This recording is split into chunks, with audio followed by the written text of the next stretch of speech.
do you think that your side of this women's rights is winning the war? Because even the ABC came after you.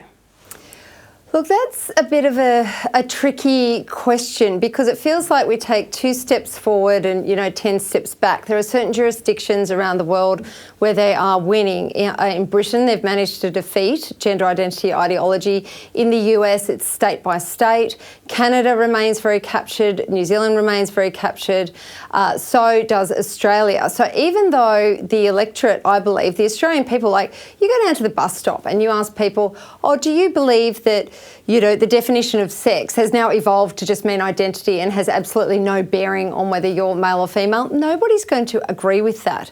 But the problem is the activists are so embedded into our institutions, our government organisations. They're so well resourced by the government. They're effectively, a lobbying arm for the transgender lobby, and many of them are set up as charities now. They receive huge funding. They've got people on salary.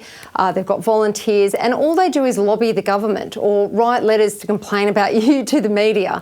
And now we're seeing in institutions and organisations that if you don't go along with this as an employee, you could be reprimanded, you could be disciplined, you could be fired.